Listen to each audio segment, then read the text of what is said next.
और चलिए अब रुक करते हैं फटाफट 100 का। तो भिवानी में स्कूलों में छात्र पहुंचे, इस दौरान सोशल डिस्टेंसिंग और युवक के भिवानी में स्कूलों में छात्र पहुंचे, इस दौरान सोशल डिस्टेंसिंग और मास्क के साथ साथ सैनिटाइजर का भी इस्तेमाल किया गया। ऑफलाइन के साथ ऑनलाइन क्लासों की भी व्यवस्था की गई।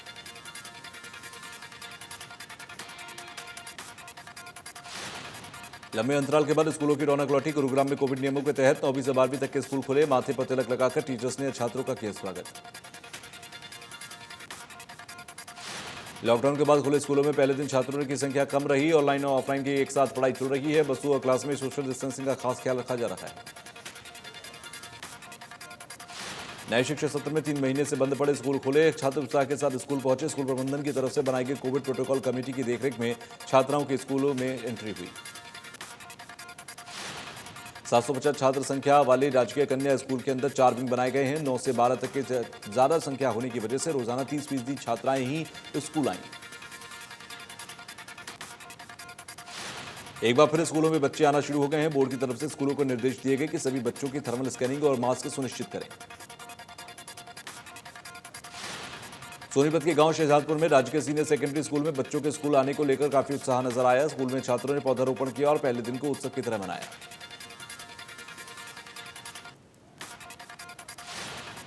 मुख्यमंत्री ने प्रशासनिक सचिवों और उपायुक्तों के साथ उच्च स्तरीय बैठक की अध्यक्षता की। अधिकारियों को निर्देश देते हुए कहा कि मेरी फसल मेरा ब्यौरा पोर्टल पर प्राथमिकता के आधार पर 100% जमीन का पंजीकरण किया जाए। मुख्यमंत्री ने कहा कि जिला उपायुक्त ये भी सुनिश्चित करें कि हर एक एकड़ जमीन की मैपिंग करवाई जाए और काम में लगे कर्मचारियों का प्रशिक्षण जल्द से जल्द करवाया जाए। बैठक में स्वास्थ्य मंत्री अनिल विज और कृषि मंत्री जेपी दलाल मौजूद रहे। मुख्यमंत्री ने कहा कि हर गांव का अलग अलग डैशबोर्ड बनाया जाए। MFMB पर दर्ज की गई भूमि का दैनिक डेटा गांव के लोगों के साथ साझा किया जाना चाहिए। मुख्यमंत्री ने कहा कि किसानों को दलहन, कपास, मक्का जैसी वैकल्पिक फसलें उगाने के लिए प्रोत्साहित करने के निरंतर प्रयास किए जाएं और 2 लाख एकड़ के लक्ष्य को जल्द से जल्द प्राप्त करें। बैठक में मुख्यमंत्री को अधिकारियों ने बताया कि कुरुक्षेत्र, कैथल, फतेहाबाद, झज्जर, चरखी, दादरी, पलवल, महेंद्रगढ़ और बिहार में हिसार के अंदर 8 नई सरकारी मॉलिक्यूलर लैब को मंजूरी दी गई है, जिसके बाद 1 लाख से ज्यादा टेस्ट रोजाना होने की संभावना है। कश्मीर में आतंक के खिलाफ सुरक्षा बलों का ऑपरेशन क्लीन लगातार जारी है। श्रीनगर के सौरा इलाके के अंदर आतंकियों और सुरक्षा बलों के बीच मुठभेड़ हुई। मुठभेड़ में 2 आतंकी ढेर हुए। मुठभेड़ में सीआरपीएफ के 2 जवानों के घायल होने की खबर है। जम्मू कश्मीर पुलिस ने बांदीपोरा के आतंकियों के 3 मददगारों को गिरफ्तार किया। गोला बारूद, नकली सिम और नकली दस्तावेजों समेत कई सामान बरामद हुए। देश में कोरोना मामलों में लगातार गिरावट दर्ज की जा रही है। 24 घंटे में 38,000 से ज्यादा नए केस सामने आए। 542 मरीजों की मौत हुई। दूसरी लहर के बीच अब देश में एक्टिव केस 4 लाख से ज्यादा हैं। कोरोना मरीजों के ठीक होने की रिकवरी रेट में बढ़त देखी गई। 24 घंटे में 39,000 मरीज ठीक हुए। महाराष्ट्र में कोरोना के केस लगातार कम हो रहे हैं। एक दिन में महाराष्ट्र में कोरोना के 8,000 नए मरीज मिले हैं, जबकि 7,000 कोविड मरीज ठीक हुए। 170 मरीजों की जान गई। दिल्ली में 24 घंटे में 72 से ज्यादा केस मिले हैं। एक मरीज ने तुम तोड़ दिया। दिल्ली में अब तक 600 से ज्यादा केस एक्टिव। प्रदेश में कोरोना के 34 नए केस सामने आए। 24 घंटे में 7 लोगों की जान गई। 40 से ज्यादा मरीज ठीक हुए। अब एक्टिव केस 800 से ज्यादा है। पुरातत्व में पीएचडी कर रहे फरीदाबाद के युवक ने दावा किया कि अरावली की पहाड़ियों में 50,000 साल या उससे भी पहले के लोग मानव यहां पर रहा करते थे। अब इस मामले में हरियाणा के पुरातत्व संग्रहालय निदेशालय ने कमेटी का गठन किया है ताकि इस मामले में और ज्यादा गहराई से जांच की जाए। छात्र ने अरावली के अंदर 2 साल तक रिसर्च कर मानव जाति के कुछ ऐसे चिन्हों को खोज निकाले जिससे साबित होता है कि अरावली के अंदर 50,000 साल पहले मनुष्य रहते थे और वो पहाड़ों के पत्थरों पर शैल आर्ट बनाते थे। अचानक से यमुना में ज्यादा पानी आने की वजह से कैंटर चालक पानी में फंस गया, जिसकी सूचना पुलिस को दी गई। पुलिस ने सतर्कता के साथ कैंटर चालक की जान बचाई। तो जुलाना में थाना प्रभारी ने लोगों को जागरूक करने के लिए सड़क सुरक्षा अभियान की शुरुआत की। इस दौरान थाना प्रभारी ने पुराना बस स्टैंड पर नाका लगाकर 2 पहिया वाहनों की जांच की। सड़क सुरक्षा अभियान के दौरान बिना हेलमेट पहने लोगों को हेलमेट पहनने की नसीहत दी गई। ऐसे लोगों को हेलमेट भी मौके पर ही खरीदवाए गए। बिना कागजात वाले खेरे के खिलाफ थाना प्रभारी सख्त नजर आए। पलवल के कटेसर गांव में पति पत्नी के आपसी विवाद में के बाद पति ने पत्नी की चाकू से गोदकर हत्या कर दी। हत्या करने के बाद पति ने खुद को भी चाकू से गोदा। पुलिस ने महिला का शव पोस्टमार्टम के लिए नागरिक अस्पताल पहुंचाया। युवक की हालत गंभीर बताई जा रही है। युवक की गर्दन पर चाकू के घाव देखे गए। नागरिक अस्पताल से उसे सफदरजंग रेफर किया गया।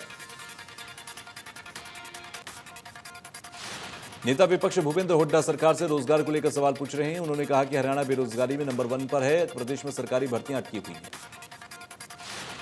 महंगाई को लेकर हुड्डा ने केंद्र सरकार पर जमकर हमला बोला। नेता प्रतिपक्ष भूपेंद्र सिंह हुड्डा ने कहा कि पेट्रोल डीजल को सरकार ने कमाई का साधन बना लिया है। महंगाई को लेकर विज ने कहा कि कोरोना की वजह से अर्थव्यवस्था पर गहरा असर पड़ा है। मोदी सरकार ने फाइनेंशियल एड देकर इसे संभालने का काम किया। विपक्ष का काम बोलना है, सरकार काम कर रही है। गृह मंत्री अनिल विज ने किसान आंदोलन को लेकर कहा कि कुछ किसान नेता केजरीवाल बनना चाहते हैं। इन्हीं में से गुरनाम चढ़ूनी भी हैं। विज ने कहा कि ये नेता किसान आंदोलन को किसी अंजाम पर नहीं जाने देना चाहते। अंबाला में कांग्रेस ने सरकार के खिलाफ मोर्चा खोला। हस्ताक्षर अभियान चलाकर महंगाई के खिलाफ जोरदार प्रदर्शन किया गया। प्रदर्शनकारियों ने पीएम मोदी के खिलाफ पुराने भाषण का इस्तेमाल कर सरकार को घेरा। अखिल भारतीय राज्य सरकारी कर्मचारी फेडरेशन के आह्वान पर केंद्र और राज्य सरकारों की जन विरोधी नीतियों और कर्मचारियों की लंबित मांगों को लेकर राष्ट्रीय प्रतिरोध दिवस मनाया गया। कर्मचारियों ने हांसी के लघु सचिवालय पर धरना प्रदर्शन दिया। प्रदर्शन के दौरान केंद्र सरकार के खिलाफ नारेबाजी की और एसडीएम को सरकार के नाम ज्ञापन सौंपा। जिला प्रधान ने कहा कि निजीकरण के नक्शे कदम पर प्रदेश की सरकार भी तेजी से बढ़ रही है। कर्मचारियों और जनता के हितों के आर्थिक और संवैधानिक अधिकारों पर लगातार हमले कर रही है। झज्जर में सर्व कर्मचारी संघ ने राष्ट्रीय प्रतिशोध दिवस पर प्रदर्शन किया। कर्मचारियों ने सरकार पर कर्मचारियों के पिछले 18 महीने के डीए का भुगतान न करने का आरोप लगाया। कर्मचारियों का कहना है कि सरकार ने एरियर समेत 18 महीने से डीए का भुगतान करने की मांग की, लेकिन सरकार ने उनकी मांगों को नहीं सुना। कर्मचारियों ने सरकार को आंदोलन तेज करने की चेतावनी दी। इंद्री में सर्व कर्मचारी संघ ने नगरपालिका कार्यालय में प्रदर्शन किया। कर्मचारियों का कहना है कि सरकार हमारी मांगों को लगातार अनदेखा करती आ रही है। पीएम सीएम के नाम एसडीएम दफ्तर में ज्ञापन सौंपा। कर्मचारियों की मांग है कि एनपीसी को खत्म कर पुरानी पेंशन पॉलिसी बहाल हो, ठेका प्रथा खत्म हो, कच्चे कर्मचारियों के पक्के किए जाएं, समान काम समान वेतन लागू हो, ऐसी कई मांगें की गई। महंगाई भत्ते, एलटीसी समेत कई मांगों को लेकर सर्व कर्मचारी संघ ने सरकार के खिलाफ प्रदर्शन किया। कर्मचारियों ने चेताया कि सरकार ने मांगों पर संज्ञान नहीं लिया तो आगामी रणनीति बनाएंगे। देशव्यापी हड़ताल पर कर्मचारी संगठनों ने केंद्र और राज्य सरकार के खिलाफ प्रदर्शन किया। गोहला में कर्मचारियों ने अपनी मांगों को लेकर एसडीएम को ज्ञापन सौंपा। स्वास्थ्य विभाग के आउटसोर्सिंग कर्मचारियों की भी समर्थन किया। सर्व कर्मचारी संघ ने सिरसा में भी खंड और जिला मुख्यालय पर प्रतिशोध दिवस मनाया। सिरसा के बरनाला रोड पर किसानों ने भी बैठक कर लघु सचिवालय तक मार्च निकाला। प्रदर्शनकारी कर्मचारियों को किसानों ने समर्थन दिया। अंबाला में कर्मचारियों ने उपायुक्त कार्यालय के सामने प्रदर्शन किया। डीआरओ को पीएम और सीएम के नाम ज्ञापन सौंपा। कर्मचारियों ने कहा कि गठबंधन सरकार कर्मचारियों को पक्का करने का वादा पूरा करे। कैथल में सर्व कर्मचारी संघ ने मांगों को लेकर लघु सचिवालय पर धरना प्रदर्शन किया। कर्मचारी नेताओं ने कहा कि सरकार लंबे समय से कर्मचारियों और आम जनता की समस्याओं के समाधान पर असंवेदनशील बनी हुई है। फरीदाबाद के गांव खोरी में नगर निगम की ओर से की जा रही तोड़फोड़ को लेकर लोग लगातार धरना प्रदर्शन कर रहे हैं। दूसरे दिन की तोड़फोड़ से पहले लोगों ने काफी संख्या में इकट्ठा होकर पुनर्वास की मांग की। सैकड़ों की संख्या में महिलाएं भी प्रदर्शन में शामिल हुई। पुलिस ने चारों तरफ से गांव की नाकेबंदी की है। लोगों को इकट्ठा होने से पुलिस रोक रही है। महिलाओं ने जमीन पर लेटकर इंसाफ की मांग की। गांव खोरी में नगर निगम की ओर से की जा रही तोड़फोड़ के बीच प्रदर्शन के दौरान एक महिला बेहोश हो गई, जिसे होश में लाने के लिए काफी लोगों ने प्रयास किए। फरीदाबाद के खोरी गांव में तोड़फोड़ के बीच एक शख्स की पिटाई की तस्वीर सामने आई है। तोड़फोड़ के बीच शख्स को बुरी तरह से लात घूंसों से पीटा जा रहा है। चरखी दादरी जिले में कोई भी कोरोना एक्टिव केस नहीं है। जिला कोरोना मुक्त हो चुका है। सिविल सर्जन सुदर्शन पवार ने जानकारी दी। उन्होंने कहा कि ऑक्सीजन प्लांट के सभी उपकरण आ गए। सिविल सर्जन सुदर्शन पवार ने कहा कि 1-2 दिन में प्लांट शुरू हो जाएगा। वहीं उन्होंने लोगों को आगाह करते हुए कहा कि हमें अभी भी सावधानी बरतनी है, कोविड-19 की गाइडलाइन का पालन करना है। डिप्टी स्पीकर रणवीर गंगवा की गाड़ी पर हुए हमले के मामले में सिरसा पुलिस ने 5 किसानों को गिरफ्तार किया। गिरफ्तारी के विरोध में किसानों ने भाभा भूमन शाह चौक पर धरना प्रदर्शन किया। किसानों के विरोध को देखते हुए, प्रदर्शन को देखते हुए बड़ी संख्या में पुलिस बल की तैनाती की गई। किसान नेताओं का कहना है कि पुलिस प्रशासन हिरासत में लिए गए किसानों को रिहा करे। फतेहाबाद में लघु सचिवालय के कूड़े के ढेर में डीसी के पीए के भ्रष्टाचार से जुड़े जांच के कागजात मिले। सीआईडी विभाग और हिसार रेंज के कमिश्नर ने जांच के आदेश दिए थे। हिसार रेंज के कमिश्नर ने पिछले महीने ही जांच को लेकर पत्र जारी किया था। मामले को दबाने की कोशिश की जा रही है। अधिकारी मामले को लेकर चुप्पी साधी हुई है। एनआईटी फरीदाबाद में मशहूर ढाबे पर चाकू चले। ढाबे पर खाना खाने आए ग्राहकों में टेबल पर बैठने को लेकर झगड़ा हुआ। घटना सीसीटीवी कैमरे में कैद हुई। झगड़ा छुड़ाने आए होटल मालिक के बेटे ढाबे पर काम करने वाले वर्कर को चाकू लगा। गंभीर हालत में तीनों को अस्पताल के इलाज के लिए भर्ती कराया गया। सोनीपत में नगर निगम क्षेत्र के तहत आने वाली महापुरुषों की प्रतिमाएं शराबियों का अड्डा बन चुकी हैं, जहां दिन में भी सरेआम शराबी खूब जाम छलकाते हैं। स्मारकों के आसपास कई दिनों से एक बार भी सफाई नहीं हुई है। नगर निगम के ज्वाइंट कमिश्नर का कहना है कि जितने भी महापुरुषों की प्रतिमाएं हैं उनकी देखभाल के लिए नगर निगम जरूर काम करेगा। अगर किसी भी स्मारक को मरम्मत की जरूरत होगी उसे भी पूरा किया जाएगा। कैथल का स्वास्थ्य विभाग में पंजीकरण काउंटर पर कैश में गड़बड़ी का मामला सामने आया। Registration, OPD slip, medical certificate fees में लाखों रुपए की गड़बड़ी का अनुमान है। हाल ही में कोविड के मरीजों से अस्पताल में दुर्व्यवहार, उसके बाद फर्जी जन्म प्रमाण पत्र जैसे मामले पहले भी सामने आ चुके हैं। सीएमओ शैलेंद्र मंगई ने जांच कमेटी बनाई है। चरखी दादरी में अल्काइन मशीन की डीलरशिप देने के नाम पर दो लोगों से कंपनी मालिक का ढोंग करते हुए एक व्यक्ति ने करीब 21.5 लाख रुपए ठग लिए। कंपनी के अधिकारी ने बताकर 24 लाख रुपए की डीलरशिप का सौदा तय किया। मशीन को डेमो दिया। काफी दिनों तक डीलरशिप चली और मशीनें नहीं मिली। काफी मिन्नतें करने के बाद 12.5 लाख रुपए लौटाए गए। बकाया मांगने पर जान से मारने की धमकी दी गई। इस बारे में पीड़ित ने एसपी ऑफिस में शिकायत की। पुलिस ने दोनों आरोपियों को गिरफ्तार कर जेल भेज दिया। तो वहीं हांसी में चोरों का कहर देखने को मिला। हुड्डा सेक्टर 6 के अंदर एक मकान को चोरों ने निशाना बनाते हुए लाखों रुपए की चोरी की वारदात को अंजाम दिया। चोर मकान के अंदर खड़ी स्कूटी और बाइक भी चुरा ले गए। सूचना मिलते ही पुलिस मौके पर पहुंची और जांच शुरू की गई। मकान मालिक का कहना है कि करीब 50 लाख रुपए की चोरी हुई। सोनीपत में सुरक्षा गार्ड न रखने वाले बैंकों के खिलाफ पुलिस प्रशासन सख्त हो गया है। ऐसे बैंकों के खिलाफ कार्रवाई अमल में लाने की बात जिला एसपी ने कही।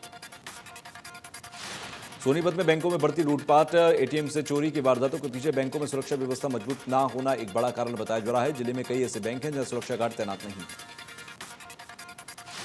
हाल ही में पीएनबी बैंक में बड़ी लूट को अंजाम दिया गया, जिसके पीछे की वजह यह भी मानी जा रही है कि बैंक में कोई भी हथियार से लैस सुरक्षा गार्ड नहीं था, न ही अलार्म जैसी कोई व्यवस्था थी। यमुनानगर में एक शख्स पर नाबालिग कजिन सिस्टर के दुष्कर्म करने का आरोप लगा है। मामले का पर्दाफाश नाबालिग के प्रेग्नेंट होने के 5 महीने बाद हुआ। मामला फरवरी का बताया जा रहा है। पुलिस ने नाबालिग की मां की शिकायत के बाद आरोपी भतीजे को गिरफ्तार कर लिया। पुलिस ने आरोपी और पीड़िता को मेडिकल कराया। आरोपी के खिलाफ पॉक्सो एक्ट के तहत मामला दर्ज किया गया। गुरुग्राम सेक्टर 67 की वर्धमान मंत्रा सोसाइटी में मां बेटी का शव फंदे से लटका मिला। बताया जा रहा है कि दोनों ने जहर खाकर खुदकुशी की है। 6 जुलाई को महिला के पति ने भी जहर खाकर खुदकुशी की थी। पुलिस मामले की जांच कर रही है। पलवल हाईवे पर लूट की नियत से ट्रक चालक को गोली मारने वाले 2 आरोपियों को पुलिस ने गिरफ्तार किया। 2 आरोपी फिलहाल फरार हैं, जिनकी गिरफ्तारी का प्रयास जारी है। थाना प्रभारी ने बताया कि मुखबिर की सूचना के आधार पर ट्रक चालक को गोली मारने वाले 2 आरोपी होटल में मौजूद हैं, जो कि कहीं बाहर जाने की फिराक में है। टीम बनाकर दबिश दी गई और आरोपियों को काबू किया गया। पलवल के गांव फुलवाड़ी में निवासी की मौत के मामले में परिजनों ने लघु सचिवालय पर प्रदर्शन कर कार्रवाई की मांग की। डीएसपी ने परिजनों को समझाकर शांत करवाया और 1 हफ्ते में कार्रवाई करने का आश्वासन दिया। बल्लभगढ़ में सेक्टर 3 के अंदर बाइक सवार 3 अज्ञात बदमाशों ने शेखर ज्वेलर्स के मालिक से लूटपाट की घटना को अंजाम दिया। ज्वेलर अपनी दुकान बंद करके अपने घर जा रहे थे, तभी बदमाशों ने वारदात को अंजाम दिया। पंचकुला के अभयपुर, बुढ़नपुर और पंजाब के बल्टाना के अंदर डायरिया से ग्रस्त करीब 2 दर्जन लोग अस्पताल में भर्ती हुए। डायरिया से ग्रस्त मरीजों में 8 से 9 छोटे बच्चे हैं और एक बच्चे की संदिग्ध हालत में मौत होने का मामला भी सामने आया। बीमारी से ग्रस्त 2 बच्चों की हालत नाजुक बताई गई। डायरिया से ग्रस्त सभी लोगों का सेक्टर 6 में इलाज किया जा रहा है। अभी तक करीब 25 लोग अस्पताल में भर्ती हो चुके हैं और मरीजों की संख्या बढ़ने की उम्मीद है। सुबह से कैथल में तेज बारिश हो रही है। तेज बारिश से नाले और सीवरेज ओवरफ्लो हो गए हैं। लोगों को घरों में पानी चला गया है। मानसून से पहले की गई तैयारियों के प्रशासन के सभी दावे बरसात आते ही उछल गए। 2 दिन से हो रही बरसात ने गांव शिकनपुर के अंदर लोगों का जीना मुश्किल कर दिया है। नाले में जल निकासी नहीं होने से पानी खेतों में घुस गया और किसानों का कहना है कि पानी के बहाव की वजह से फसल को नुकसान हो रहा है। उचाना में कई जगहों पर बारिश हुई, जिससे ग्रामीण इलाकों में पानी भर गया। तालाबों की खुदाई और सफाई नहीं होने की वजह से गांव के तालाब पानी से भर गए। जल भराव के चलते लोगों को दिक्कतों का सामना करना पड़ा। पानीपत में मानसून की पहली तेज बारिश से ही जलभराव सामने आया। मूसलाधार बारिश के बाद सड़कों के जलमग्न होने से लोगों को परेशानी का सामना करना पड़ा है। बीते 2 दिन में 61 mm बारिश दर्ज की गई है। समालखा अनाज मंडी गेट के सामने बारिश होते ही समालखा जलमग्न हो जाता है। पानी की निकासी न होने से लोगों को परेशानियों का सामना करना पड़ता है। करोड़ों रुपए की लागत से रादौर में बनाए जा रहे ओवरब्रिज की मजबूती की पोल पहली बारिश में ही खुल गई। 60,000 क्यूसेक पानी से ओवरब्रिज के साथ बनाए जा रहे पक्के मकान किनारे क्षतिग्रस्त हो गए। बरसात के कारण सीएम सिटी करनाल शहर के अंदर जलभराव और निकासी ठप होने से जनजीवन प्रभावित हुआ। प्रशासन के इंतजाम को लेकर कांग्रेस ने सरकार के खिलाफ प्रदर्शन किया। जिला सचिवालय पर प्रदर्शन करने पहुंचे कांग्रेस नेताओं ने सरकार और प्रशासन के खिलाफ नारेबाजी की। पार्टी के जिला संयोजक ने कहा कि 90% से ज्यादा शहर पानी में डूबे हैं। जल्द कदम नहीं उठाया तो डीसी दफ्तर पर ताला लगाएंगे। सोनीपत में किसान के बेटे अवनीश छिक्कारा को ऑनलाइन मार्केटिंग कंपनी से 67 लाख का पैकेज मिला। कामयाबी के बाद अवनीश दीनबंधु छोटूराम यूनिवर्सिटी के कुलपति से आशीर्वाद लेने पहुंचा। अपनी मेहनत के बलबूते अवनीश को प्रतिष्ठित कंपनी में इंटर्नशिप का मौका मिला। 1 साल के बाद अवनीश का पैकेज करीब 1 करोड़ रुपए होगा। एक वक्त था कि अवनीश बच्चों को पढ़ाकर अपनी फीस के पैसे जुटाता था।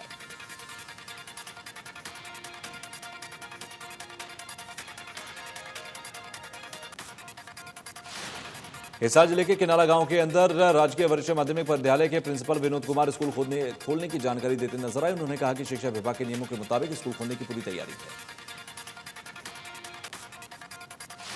9वीं से 12वीं तक के बच्चों को आज से स्कूल जाना है और कुल बच्चों में से प्रतिदिन 50% बच्चे ही कक्षा में बैठ पाएंगे। अध्यापक और बच्चों के लिए सोशल डिस्टेंसिंग, मास्क पहनना अनिवार्य है। पलवल जिला रेड क्रॉस सोसाइटी और जिला स्वास्थ्य विभाग ने नेशनल हाईवे 19 पर वैक्सीनेशन शिविर का आयोजन किया। गांव अटवाहा के पास संयुक्त किसान मोर्चा के धरना स्थल पर कैंप लगाया गया। कैंप में किसानों को कोवैक्सीन और कोविशील्ड की डोज लगाई गई। संयुक्त किसान मोर्चा के सदस्य रणवीर सिंह चौहान के मुताबिक धरना स्थल पर सभी किसानों से टीका लगवाने की अपील की गई। पलवल में रोडवेज कर्मचारी लापरवाह नजर आ रहे हैं तो बस में बैठने वाली सवारियां भी कोरोना नियमों का पालन नहीं कर रही। बस के अंदर बैठने वाली सवारियां सोशल डिस्टेंसिंग का पालन नहीं कर रही हैं। न ही बस में बैठने से पहले उनकी थर्मल स्क्रीनिंग की कोई व्यवस्था की गई है। सोनीपत की पुलिस लाइन में पुलिस जवानों के स्वास्थ्य की जांच को लेकर निःशुल्क स्वास्थ्य कैंप लगाया गया। कैंप में सैकड़ों पुलिस कर्मचारियों और उनके परिवार वालों के लोगों की जांच की गई। टीवी की दिग्गज अदाकारा सुरेखा सीकरी की 75 साल की उम्र में निधन हो गया। उनके मैनेजर ने बताया कि उनका निधन हार्ट अटैक से हुआ। अभिनेत्री सुरेखा सीकरी लंबे समय से बीमार थी। 2018 में वो एलकवे का शिकार हुई थी और 2020 में उन्हें ब्रेन स्ट्रोक हुआ था। सुरेखा सीकरी को 3 बार नेशनल अवार्ड मिल चुका है। उन्हें फिल्म तमस, मम्मो और बधाई हो के लिए बेस्ट सपोर्टिंग एक्ट्रेस का नेशनल अवार्ड मिला। सुरेखा सीकरी ने बधाई हो और बालिका बधू जैसी कई हिट और पॉपुलर फिल्मों और सीरियल में यादगार रोल निभाए हैं। आखिरी बार सुरेखा सीकरी फिल्म नेटफ्लिक्स पर रिलीज हुई घोस्ट स्टोरीज में नजर आई थी।